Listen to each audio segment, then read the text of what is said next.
जाने का भी अवसर मिलता रहता है। प्राइवेट सेक्टर द्वारा आयोजित कार्यक्रमों में भी मैं प्रायः जाता ही रहता हूं, परंतु आज का यह जो मंच है यह अपने आप में बड़ा अलग है और एक विशिष्ट मंच है। मैं ये देख रहा हूं कि यहां कई सारे लोग हैं जो अलग अलग फील्ड्स में महारत जिन्होंने हासिल की है, महारथी बैठे हैं यहां। इसलिए मुझे लगता है कि आज की हमारी बातचीत भी कई मायनों में विशेष होने वाली है। साथियों, इस क्वालिटी कॉन्क्लेव की महत्ता और आवश्यकता पर तो मैं आगे चर्चा करूंगा ही, परंतु पहले मैं आपको कुछ ऐसे बिंदुओं से, कुछ ऐसे पॉइंट से अवगत कराना चाहूंगा जो हमारी सरकार की प्रायोरिटीज से जुड़े हुए हैं।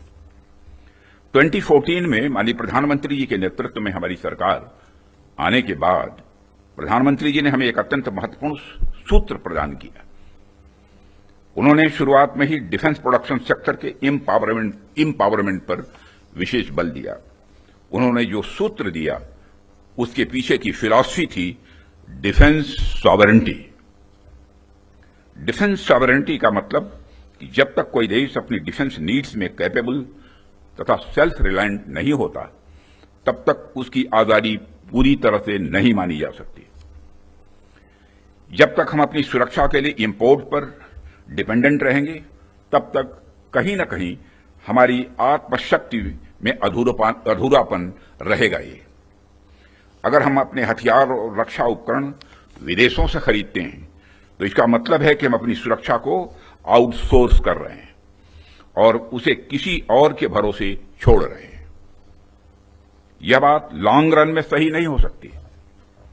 हमारी सरकार ने इस विषय पर गंभीरता से सोचा और आत्मनिर्भरता हासिल करने का निर्णायक कदम भी उठाया है।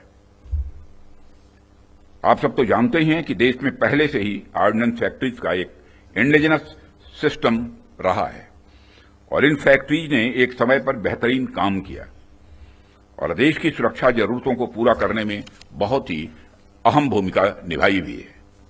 इनके अलावा हमारे पास डिफेंस पीएसयूज का भी एक मजबूत इकोसिस्टम पहले से ही है। हमारी सरकार ने डिफेंस प्रोडक्शन में क्वालिटी और क्वांटिटी दोनों पर समान रूप से बल दिया है। इसी दिशा में कई क्रांतिकारी कदम उठाए गए, जिनमें से कुछ महत्वपूर्ण कदमों का उल्लेख मैं यहां करना चाहूंगा। ऑर्डिनेंस फैक्ट्रीज का कॉर्पोरेटाइजेशन उनमें से एक अत्यंत महत्वपूर्ण कदम रहा है, जिसे हमने इंश्योर किया ताकि कम समय में ही डिफेंस प्रोडक्शन में व्यापक सुधार हो सके। यहां मैं जरूर बताना चाहूंगा कि ऑर्डिनेंस फैक्ट्रीज का कॉर्पोरेटाइजेशन हमारे लिए कोई बहुत सरल प्रक्रिया नहीं थी। इसमें अनेक जटिल प्रश्न थे और चैलेंजेज भी थे, परंतु हमने इसे इसलिए लागू किया क्योंकि यह एक अर्जेंट रिफॉर्म था। अब प्रश्न उठता है कि यह अर्जेंट क्यों था। इसका एक बड़ा कारण था क्वालिटी। आप सभी स्पेशलिस्ट के समक्ष मैं यह कह सकता हूं कि सरकार ने क्वालिटी को अपना प्रायोरिटी रिफॉर्म एजेंडा बनाया है। हमने क्वालिटी इंप्रूवमेंट को ही टारगेट करते हुए ऑर्डिनेंस फैक्ट्रीज का कॉर्पोरेटाइजेशन किया। तब से लेकर आज तक डिफेंस पीएसयूज ने लगातार सुधार किया है और कॉर्पोरेटाइजेशन के पश्चात क्वालिटी प्रोडक्शन को लगातार आगे बढ़ाने का प्रयास भी किया गया है और आज ये डीपीएसयूज इंटरनेशनली कॉम्पिटिटिव हो रहे हैं। आज ये अपने रिसर्च एंड डेवलपमेंट पर भी अच्छा फोकस कर रहे हैं। आज ये ऑर्गेनाइजेशन पहले से कहीं ज्यादा वाइब्रेंट और एक्सपोर्ट ओरिएंटेड हो रहे हैं। वैसे तो अभी कुछ कार्य बाकी है, पर मैं इतना जरूर आश्वस्त हूं कि जिस प्रकार पब्लिक सेक्टर में रिफॉर्म के लिए हम प्रयासरत हैं, वह हमें आने वाले समय में काफी अच्छे रिजल्ट्स देने वाला है।